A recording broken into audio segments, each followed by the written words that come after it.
Welcome back to The Move, where we're vibing through the book 10 minutes at a time. I'm your host, Justin Koo, and in today's episode, we're talking about that time in the Bible where God basically says, humans suck, and I wish that they were never born. If that's like crazy to you and you're wondering, what the heck am I talking about? We're talking about Genesis chapter 6, verses 5 through 9. My guest for today's episode is Pastor Ben Williams. Ben, let me just launch into this with the question, does this series of verses strike you as weird in the same way it strikes us common peasants? I know that you got your master's in divinity, so I'm guessing now that when you read the Bible, everything makes sense. You never have questions. But when us peons, we see verses that say that God regretted that he had made man on the earth and it grieves him to his heart, we're thinking, oh shoot, like, oh my goodness, like, I hope that that's not true of me, that God regrets my existence. And so I just want to dive into this passage with this question. It's just like, what in the world is going on here? This seems, from where I sit, very out of character with the nice, neat Bible stories about Jesus with the felt boards I remember growing up learning about. This just seems so off base to me. Yeah, I think when I first read it, it feels the exact same way. Okay, because good. right when I read it the first time when we were going to be going into this, I was like, what? Like, did God forget? Like that Right. he knew everything? Like, did he got here and he's like, well, this isn't what I expected, or like what? Yeah, I was extremely confused. That's a good perspective because God knows everything. He knows the end from the beginning. He knew where the story would lead up, all the screw ups, and still he regrets. Like, come on, this. I feel like in one sense, like I get it. Like humanity is one hot mess, and the rest of this book will continue to explore exactly how messy this world is. And yet, on the other hand, it's like, come on, God, like you can do. I feel, and I don't know if this is sacrilegious or what, but I kind of feel like God, you can do better than this. Yeah, I definitely feel that, and I think it first brought up that exact question of like, can't you deal with this? You literally did this on purpose. Like you knew going in. You knew what you were getting into. Exactly. But then there's this principle that came to my mind that like, at least I believe in from the Bible, that like God is within time, and so like he's experiencing things as things happen.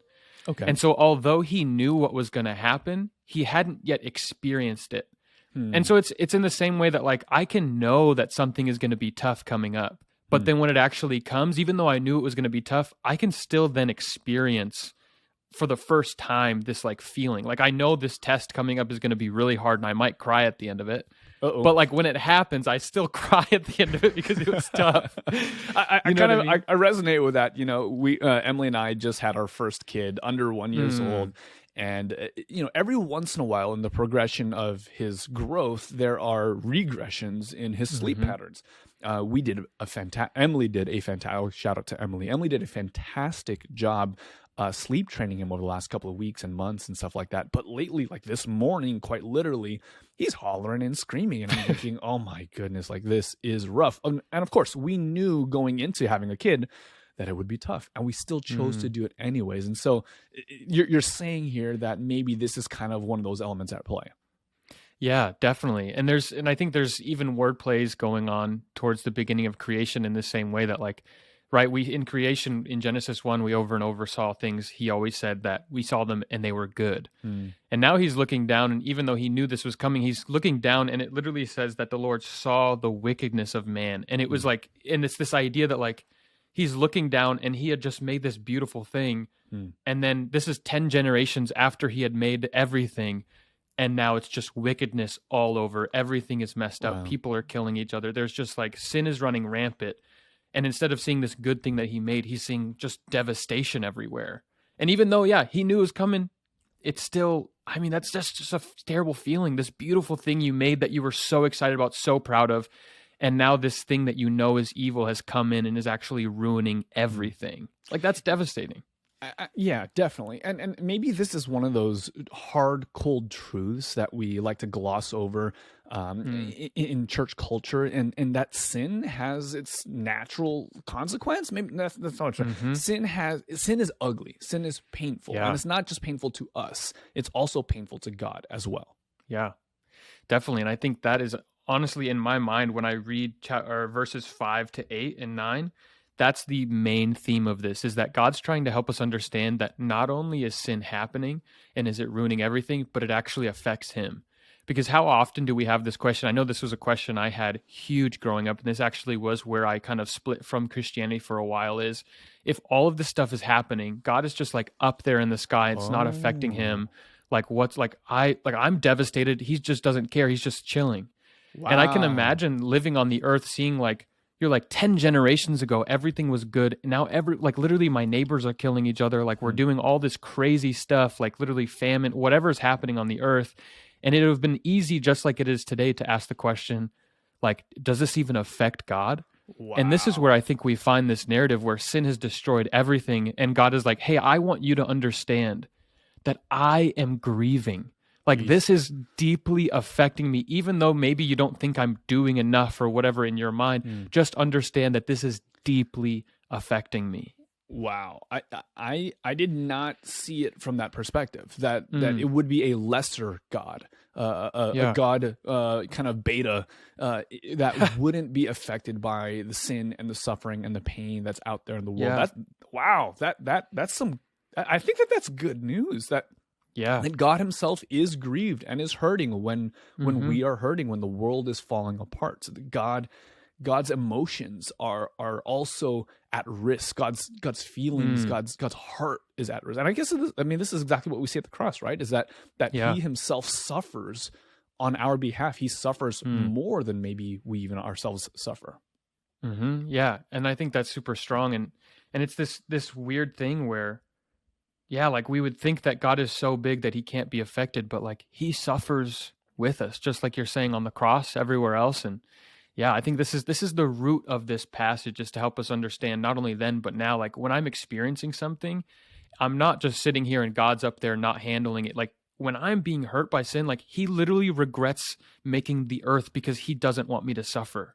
Wow. Like he sees the effects of sin and he's like, I wish that Ben would not have to deal with these things. Like I am so saddened that he's having to deal with this.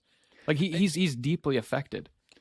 I hear you on that, and I am genuinely like, wow, I didn't see this text from that perspective, but like the kind of follow-up action, the conclusion of this kind of experience that God is going through is like, I'm going to destroy everything. And I'm not only going to destroy human beings who are the primary culprits, like I'm going to destroy the animals as well. And it's like, dude, what do the animals do?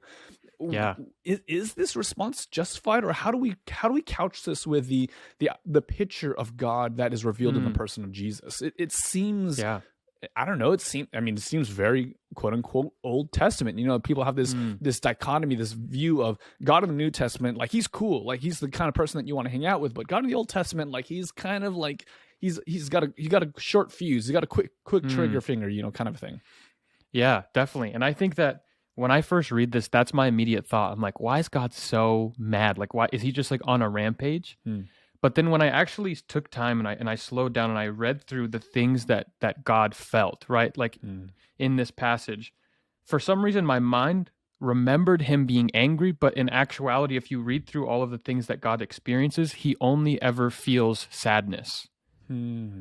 And so instead of this, like, we have to change our view, because what the Bible is actually saying is he literally looks down and he sees that his people are destroying each other, and that wickedness is actually making life horrible, and people's lives are going down, down, down, down, down. And so then when he comes and he actually says, I'm going to bring a flood, it's actually from a place of sadness and mercy rather than anger and judgment. Because if you look here, it says in verse 7, it says, for I am sorry that I have made them. Wow. The reason that he's doing is because he's feeling sorrowful. And this word sorry is tied to the time, and maybe you guys don't know this story, but it's the story of this king in Israel. His name's David, and his son actually dies. And it says that I am sorry that this happened, and I'm grieving. And the same words that are used in this passage are tied to David's experience when his son dies. And so when God is saying, like, I'm going to bring about the flood, there is genuine deep sadness for his children. Like, he's not like, I'm real mad at these people and now they're going to get it.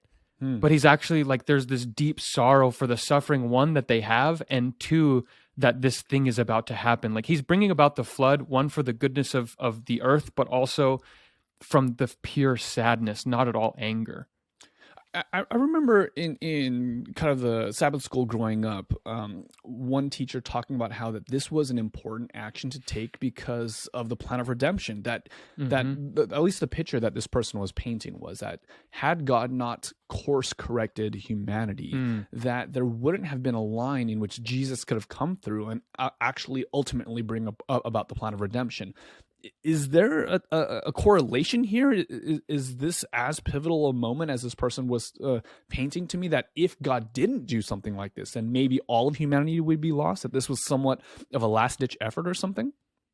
Yeah, I think there's most definitely those ties, especially because if you think about it, from the time of Noah's time, which is where we're at, to Adam, there was 10 generations. So in 10 generations, there was literally only one man and his family left that followed God. Wow. Like, think about that. It was literally like God was like, okay, when there's two families, like maybe it'll recoup. When there was three, maybe it'll recoup. But he's down to one family, and he's like, if this family is wiped out, the followers of God, then there is actually no way that I can redeem humanity. And in this, he's brought to this place where he's like, the only option for me to then be able to redeem humanity, which is my ultimate goal, to have them back with me, is if I bring this flood. And out of, like, I mean, think about that. It's not like he's like super mad at these people and saying, I'm going to have to destroy them so that I can save this person. But he's saying, I'm so sad that I have to let all of these people go, even though they're wicked. I'm so desperately sad for my children, but for this ultimate goal of the redemption of all humanity, like this is going to happen. Wow. As I read that, right, where it talks about how, there's no one else except for Noah who finds favor in the eyes of the Lord, I can't help but ask that question. It's like, well, what made Noah different? Because, I certainly don't strive to be the kind of person that, causes God to feel sorry that I was born kind of a thing. Like, or, I don't want to grieve God's heart in that way. And so I'm thinking, well, what was unique about Noah? What set him apart? And is there something that I could learn here? Yeah, I think so. Because when we're reading, it says that, right, Noah found favor in the eyes. But then in verse 9, we see actually why. And it's because Noah was a righteous man, blameless in his generation, and Noah walked with God. And I think what's really interesting here is my mind automatically, because I have a very condemning mind naturally, is that like when I read this type of thing, I'm like, well, I'm not admit that on microphones as a pastor. Yeah, you're right. Well, I mean, but then, like my mind automatically when I read this kind of thing is like, well, you're not blameless. You did bad stuff. Right, like you don't walk with God at all times. The very first verse I'm thinking of, there is none righteous, no, not even one. And I'm like, oh shoot, like that is absolutely what comes to mind for me first. Yeah, exactly. And I think what's always been really, really just comforting to my mind is that God always sees us through, even in this time, through the sacrifice of his son. Because if you think about it, in the New Testament, this crazy thing happens where whenever Abraham is reminisced upon, whenever somebody thinks back about Abraham, they always says the one who never faltered in faith, the one who never made a mistake, basically, never like faltered in his belief of God. But if you read the Old Testament, Abraham, you guys will see later on in Genesis, he does a lot of dumb stuff, a lot of mistakes. But even here, like we know going forward, Noah probably is going to make some mistakes. And the beautiful thing is, though, that he is counted as righteous and walking with God, not on the account that he has always done everything correctly, but even then, he's being seen through the view of the sacrifice, that he was covered and he was blameless because of what Jesus would do. And the same for us is because now what Jesus has done, we're seen as blameless.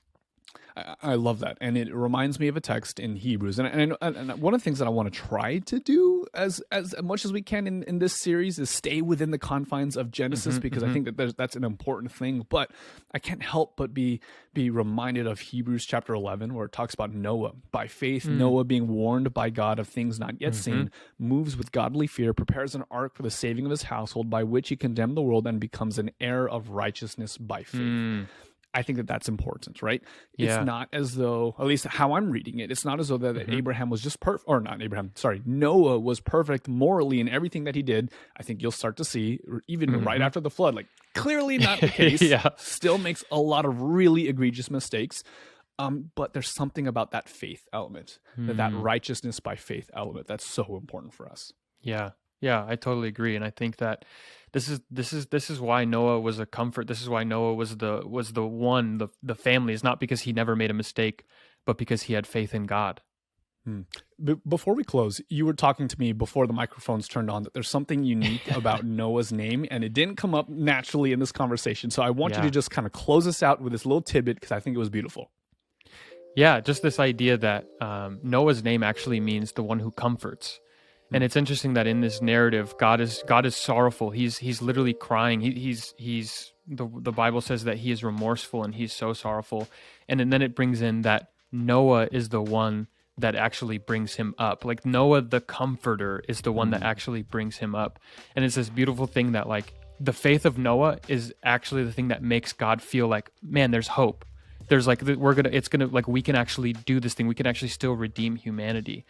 And it's interesting thinking about the world that we live in. Like there's a lot of things that, I mean, I would say like it makes God sad seeing all of the sin and all of the death. But then I really do believe like in faith, like in us having faith in him, he is literally comforted.